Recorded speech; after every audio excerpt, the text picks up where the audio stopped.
agar supaya kejadian yang akan terjadi di tahun 2025 nanti itu ada yang mengawal, sehingganya kejadiannya tidak totalitas gitu. Dan sepertinya sudah tidak ada lagi belahan bumi yang secara kasat mata terlihat ekstrim, yang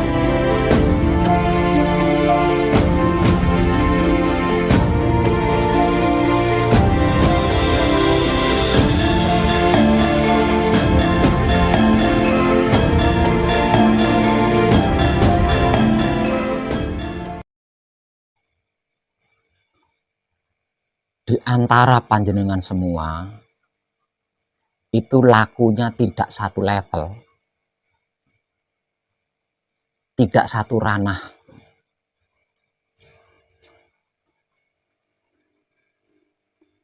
Dalam artian ada yang masih belajar menghafal, ada yang sudah hafal, ada yang sudah laku, ada yang baru belajar laku. Nah, itu kan tidak sama semua itu.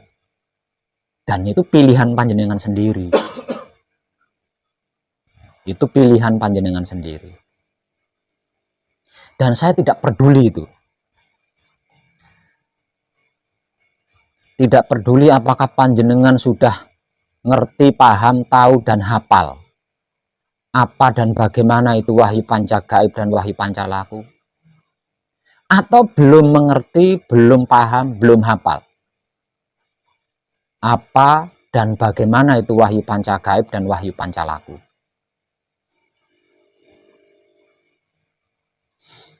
Namun dikarenakan seperti yang sudah saya katakan bahwa ini adalah eranya, bahwa ini adalah waktunya, maka tanpa saya peduli dengan semua itu, di setiap malamnya ketika ada waktu buat kadangan, saya akan selalu mengajak panjenengan naik ke level-level yang lebih tinggi dan tinggi lagi, seperti itu terus. Tanpa saya peduli panjenengan sudah mengerti, sudah paham, sudah tahu, sudah hafal atau belum.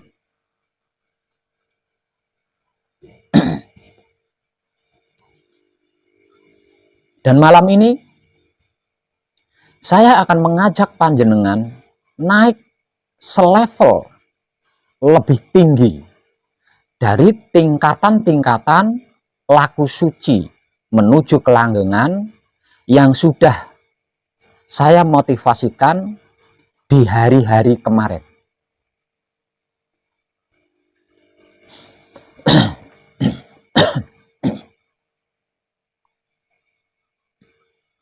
Namun sebelumnya saya akan sedikit menjawab keraguan-keraguan yang dialami oleh para kadang kita di luar sana. Percayalah, jika panjenengan mengkaji diri bersama saya, walaupun panjenengan tidak berhadapan secara langsung dengan saya, sungguh saya dapat menyaksikannya. Artinya, saya tahu ada beberapa kadang kita di luar sana masih mengalami keraguan-keraguan. Dan karena itu, sebelum saya mengajak panjenengan naik ke level yang lebih tinggi, terlebih dulu saya akan menjawab keraguan-keraguan para kadang kita di luar sana.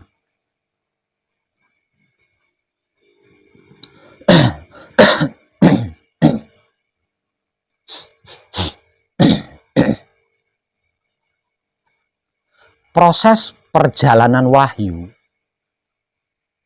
sejak zaman kakek moyang kita Adam dan Hawa, hingga sampai kapanpun itu tetap sama. Proses perjalanan wahyu sejak zaman kakek moyang kita, yaitu Adam dan Hawa, hingga sampai kapanpun, jika masih ada wahyu diturunkan ke bumi, proses perjalanannya itu akan tetap sama. Gitu. Dan biasanya, ketika Maha Suci menurunkan wahyu ke bumi, berarti seiring berjalannya proses perjalanan wahyu yang diturunkan itu akan terjadi sebuah peralihan era kehidupan atau peradaban dari yang lama ke yang baru.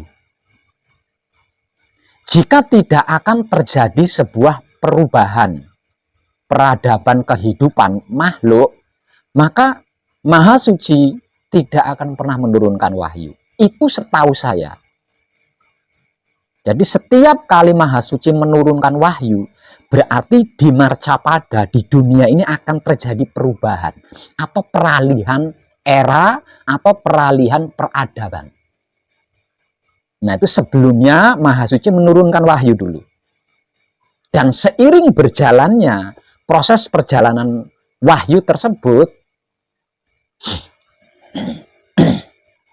maka akan terjadi sebuah perubahan atau pergantian zaman.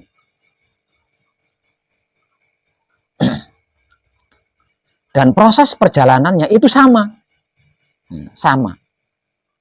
Sedikit pun tidak ada perbedaan.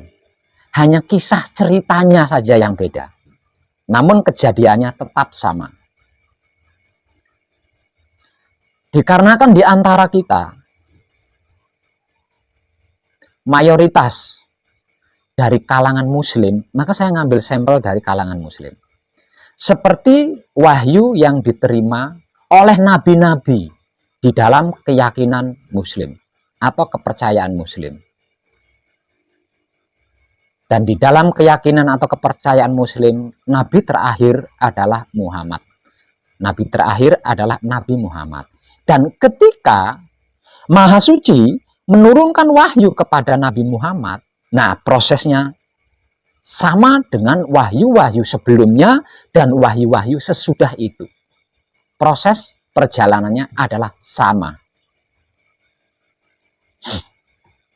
Inti daripada maksud wahyu tersebut diturunkan dikarenakan akan terjadi perubahan atau akan terjadi peralihan peradaban kehidupan di dunia.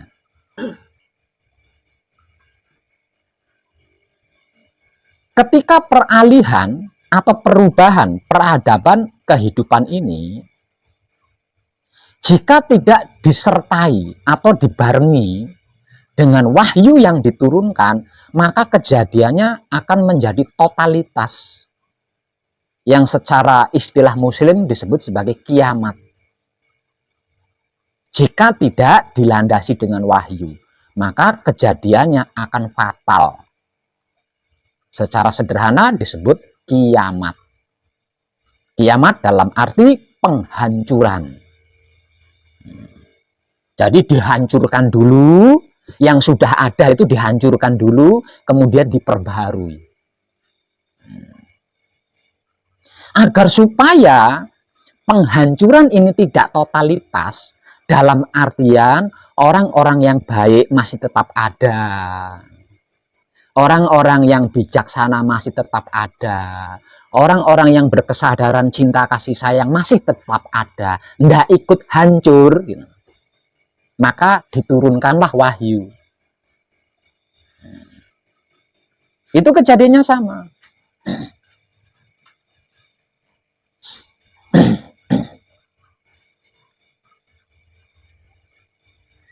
Ketika perubahan atau peralihan itu terjadi, dibutuhkan beberapa orang untuk mengawal. Ketika peralihan atau pergantian itu terjadi, agar supaya tidak totalitas kejadiannya, maka dibutuhkan beberapa orang. Sang pengemban wahyu untuk mengawal kejadian itu. Seperti yang dilakukan oleh pendahulu Nabi Muhammad di dalam keyakinan atau kepercayaan Muslim. Dikarenakan dibutuhkan orang-orang pengemban wahyu dalam jumlah tertentu, maka pada saat itu Nabi Muhammad dan pengikutnya dan beberapa pengikutnya itu melakukan jihad. Melakukan jihad. Dikarenakan pada era itu adalah era Badui, zaman Badui. Kalau istilah modernnya itu zaman katrok, ya, zaman katrok. Maka jihad ini dilakukan dengan cara berperang. Dengan cara berperang. Karena jika tidak, ya tidak bisa. Karena memang eranya seperti itu. Zaman pada saat itu adalah zaman seperti itu. Maka jihad ini dilakukan dengan cara berperang fisik. Berpindah-pindah. Selalu seperti itu.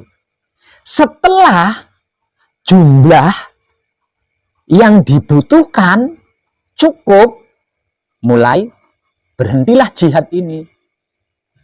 Dihentikan, perang fisik ini dihentikan. Karena apa? Karena jumlah yang dibutuhkan sudah cukup. Nah, makanya setelah jihad ini dihentikan, maka sabda berikut yang dipelajari, yang dikaji adalah bagimu agamamu, bagiku agamaku. Aku tidak akan menyembah Tuhan yang engkau sembah, dan engkau tidak akan menjadi penyembah Tuhan yang aku sembah. Nah, ini sudah selesai jihad nih. Jihad fisik sudah selesai. Kenapa jihad fisik sudah selesai? Karena target jumlah orang yang dibutuhkan untuk mengawal peralihan atau pergantian peradaban ini sudah cukup. Gitu. Nah, ini semua wahyu sama seperti itu. Gitu.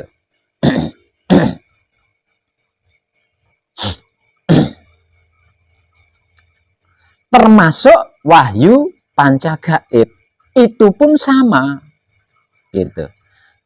Perjalanan proses atau proses perjalanannya juga sama.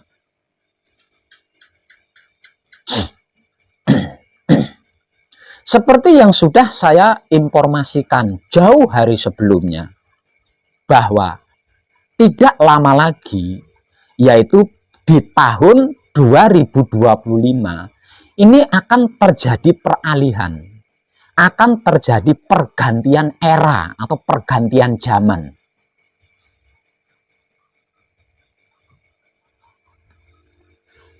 Artinya seperti yang sudah saya jelaskan tadi, ya.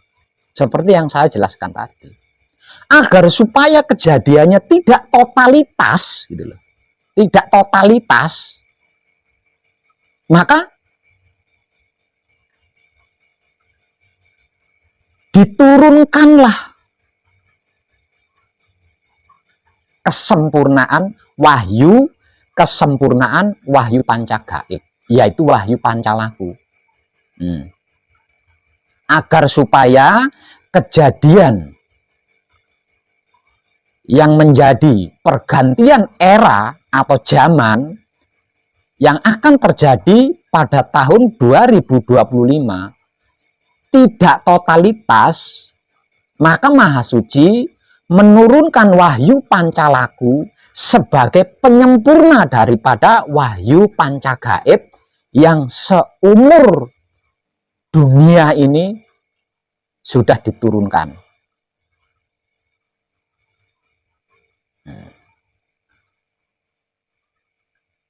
Artinya, agar supaya kejadiannya di tahun 2025 itu tidak totalitas, maka dibutuhkan pengawal.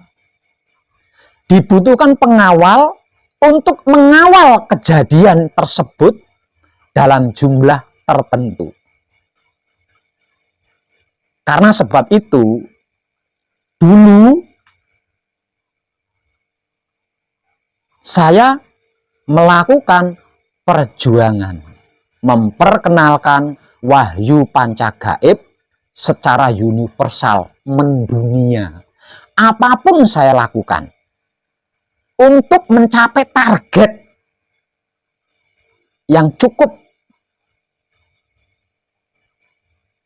untuk mengawal kejadian yang akan terjadi pada tahun 2025. Nah itu kalau diistilahkan, kalau istilah religinya, apa yang saya lakukan itu juga jihad. Tapi bukan jihad berperang fisik, melainkan jihad melawan diri saya sendiri di dalam memperkenalkan apa dan bagaimana itu wahyu pancagaib dan wahyu pancalaku secara universal. Tidak terkotak-kotak maksudnya. Di dalam jihadnya, apapun saya korbankan. Semuanya saya korbankan. Tidak ada sesuatu apapun yang tidak saya korbankan. Sampai tinggal diri ini. Diri ini saja, itu pun ikut saya korbankan. Di dalam perjalanannya,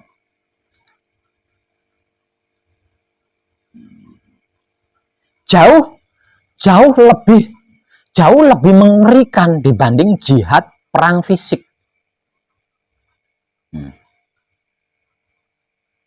Di dalam proses perjalanannya, menurut saya pribadi, karena ini adalah saya yang mengalami, itu jauh lebih mengerikan dibandingkan jihad berperang fisik yang pernah dilakukan oleh para pendahulu kita. Karena apa yang saya lakukan, ketika saya memperkenalkan apa dan bagaimana itu wahyu pancagaib dan wahyu pancalaku secara rinci, difitnah, dihina, dibully, diadu domba, dituding-tuding, dimusuhi, dijatuhkan. Bahkan tidak jarang saya dipukul, disakiti, tubuh saya itu disakiti. Dengan fisik lagi. Namun saya tidak pernah menyerah karena saya sedang berjihad gitu loh. Karena saya sedang butuh gitu ya. Butuh jumlah orang-orang yang mengemban wahyu pancalaku. Agar supaya kejadian yang akan terjadi di tahun 2025 nanti itu ada yang mengawal. Sehingganya kejadiannya tidak totalitas. Gitu. Dan sepertinya sudah tidak ada lagi belahan bumi yang secara kasat mata terlihat ekstrim yang belum saya datangi. Tidak ada bagian belahan bumi yang secara kasat mata itu terlihat ekstrim, bahaya, yang belum saya datangi. Ketika saya sedang berjuang dan berkorban, memperkenalkan apa dan bagaimana itu wahyu pancagaib dan wahyu pancalaku, secara detail, secara rinci, dan secara universal, tanpa bendera, tanpa kotak-kotak dalam bentuk apapun. Mulai dari jalan kaki, sampai berganti berkendaraan motor, sampai berganti lagi berkendaraan mobil.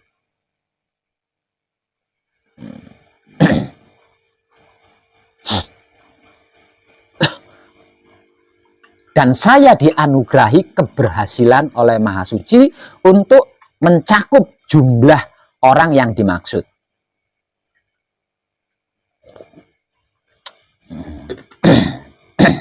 Sehingganya tercatat di dalam Android saya nomor telepon atau nomor WhatsApp sejumlah 13.017 nomor yang menyatakan dirinya aktif ikut mengkaji dan mempraktekkan wahyu pancagaib dan wahyu pancalaku.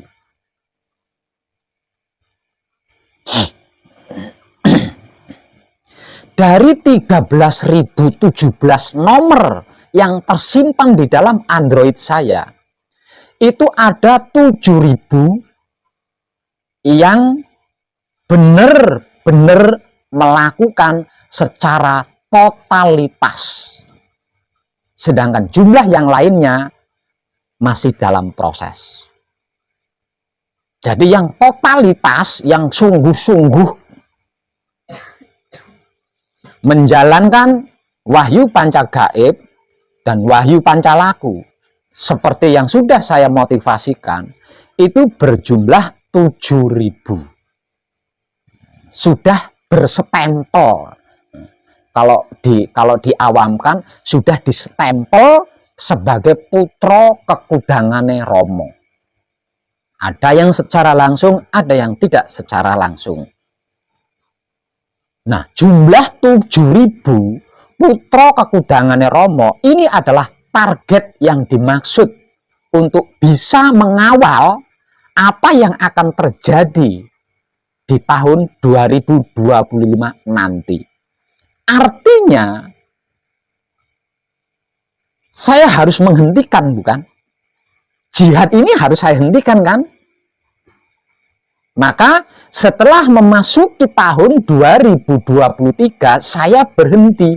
Sudah tidak jihad lagi, sudah tidak berjuang, sudah tidak berkorban, memperkenalkan apa dan bagaimana itu wahyu pancagaib dan wahyu pancalaku. Karena target yang dimaksud, yang diminta oleh Maha Suci sudah cukup. Yang lainnya, kalau ingin terselamatkan kehidupannya di dunia, ikut mengkaji, silahkan.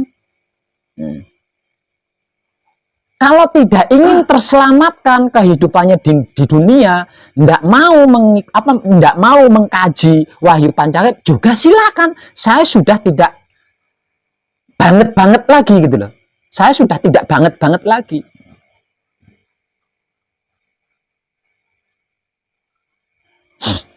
Jadi dimulai dari tahun 2023 awal, saya sudah tidak berjuang dan berkorban lagi tentang apa dan bagaimana itu wahyu pancagaib.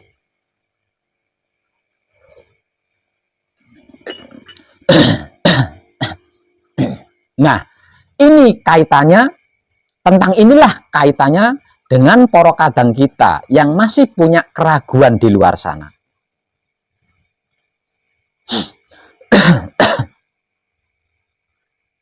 Yang perlu kita ketahui bersama, yang perlu kita pahami bersama, yang perlu kita mengerti bersama tentang kehidupan kita sebagai manusia hidup di dunia ini adalah keyakinan atau kepercayaan.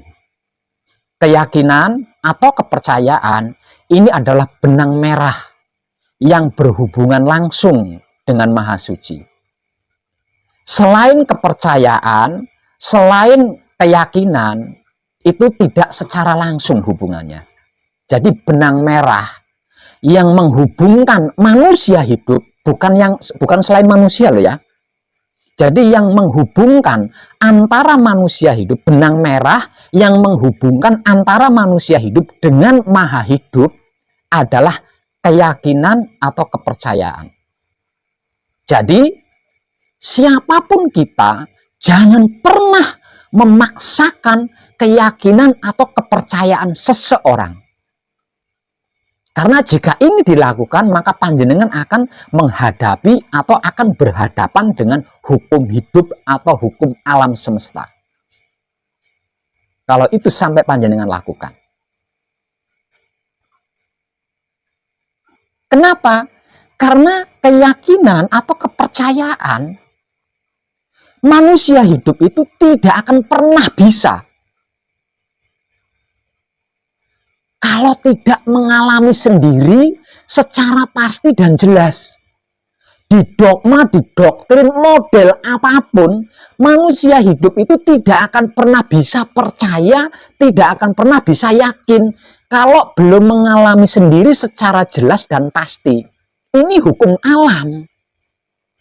Ini hukum realita. Artinya, keyakinan atau kepercayaan ini kan tidak bisa dipaksakan, apapun alasannya. Nah, Jika sampai ada seseorang memaksakan tentang keyakinan atau kepercayaan, maka dia akan berhadapan dengan hukum hidup atau hukum alam semesta, yang secara awam disebut-sebut sebagai karma.